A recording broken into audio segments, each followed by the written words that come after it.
செங்கல்பட்டு அரசு செவிலியர் கல்லூரியில் பயிலும் ஜம்மு காஷ்மீர் மாணவர்களை தாடியை எடுக்கச் சொல்லி கட்டாயப்படுத்தவில்லை என்று அரசு மருத்துவக் கல்லூரி மருத்துவமனை முதல்வர் விளக்கமளித்துள்ளார். செங்கல்பட்டு அரசு செவிலியர் கல்லூரியில் பிஎஸ்சி நர்சிங் 4ஆம் ஆண்டு பாடத்திட்டத்தின் கீழ் 206 மாணவ மாணவிகள் பயின்று வருகின்றனர். இவற்றில் ஜம்மு காஷ்மீர் பகுதியைச் சேர்ந்த மாணவர்களும் பயின்று வருகின்றனர். ஜம்மு மற்றும் காஷ்மீர் பகுதியைச் சேர்ந்த மாணவர்கள் 15 பேர் படித்து வருகின்றனர். இதனிடையே ஜம்மு காஷ்மீர் மாணவர்கள் சங்கம் சார்பில் தமிழ்நாடு முதலமைச்சருக்கு எழுதப்பட்ட கடிதத்தில் ஜம்மு காஷ்மீர் பகுதியைச் சேர்ந்த மாணவர்கள் தாடியை எடுக்க கூறி கல்லூரி நிர்வாகம் சார்பில் கட்டாயப்படுத்தப்படுவதாக குற்றம் சாட்டப்பட்டிருந்தது.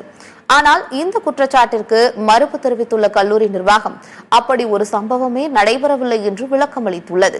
இது தொடர்பாக செங்கல்பட்டு அரசு மருத்துவக் கல்லூரி முதல்வர் பாஸ்கர் கண்ணபிரான் செய்தியாளர்களை சந்தித்தார். அப்போது பேசிய அவர் தேர்வு எழுதும் மாணவர்களுக்கு வழக்கமாக கொடுக்கப்படும் அறிவுரைதான் என்றும் விளக்கமளித்தார். நோயாளியுடன் கூட இருந்து அனைத்தையும் செய்யக்கூடியவர்கள்தான் செவிலியர்கள். அவர்கள் சரியாக இருக்க வேண்டும் என்று அவர்களுக்கு அறிவுரை கொடுப்பதில் எந்த தவறும் இல்லை என்று பாஸ்கர் கண்ணபிரான் விளக்கமளித்தார். மாணவர்கள் யாராவது தாடியை எடுத்து இருக்கிறார்களா என்ற கேள்விக்கு பதிலளித்த அவர் அதுபோன்று யாரும் செய்யவில்லை என்றும் தெரிவித்துள்ளார். 4 வருஷம் கோர்ஸ்ல மொத்தம் 206 பேர் இருக்கிறாங்க.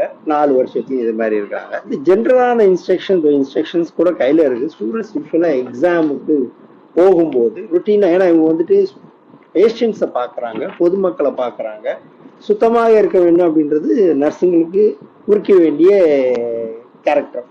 அந்த கேரக்டரை வந்துட்டு மெயின்டைன் பண்ணணுன்றதுக்கு நர்சிங் பண்ற ஸ்டூடெண்ட்ஸுக்கு நம்ம இன்ஸ்ட்ரக்ஷன் பண்றோம். இந்த சமயத்துல ரொட்டீனா எல்லா வருஷமும் எம்பிபிஎஸ் ஸ்டூடெண்டா இருந்தாலும் சரி, பிஜியா இருந்தாலும் சரி, யூஜியா இருந்தாலும் சரி, நர்சிங் ஸ்கூலா இருந்தாலும் சரி, எல்லாருக்கும் கொடுக்க வேண்டிய இன்ஸ்ட்ரக்ஷன் பற்றி தான் கொடுக்கப்பட்டதே தவிர எந்தவித முரண்பாடான விஷயமும் ரொட்டீனா ஒவ்வொரு வருஷமும் யூனிவர்சிட்டியில கொடுக்குற கைட்லைன்ஸ் இதை ஃபாலோ பண்ணி தான் எல்லாரும் பண்றது. அப்படிதான் அந்த காலேஜ் பிரின்சிபாலும் கொடுத்திருக்காரு இன்ஸ்ட்ரக்ஷன். குறிப்பிட்டப்பட்ட ட்விட்டரில் வந்த செய்தியானது முழுவதும் ஒத்துக்கொள்ள முடியாத விஷயம். இங்க அந்த அசம்பாவிதமும் நடக்கவில்லை அப்படின்றத இதன் மூலம் தெரிவித்துக் கொள்கிறேன். முடி கரெக்டா வெட்டிங்க, இதா வச்சுங்க, சுத்தமா இருக்குன்னு சொல்ற மாதிரி தான்.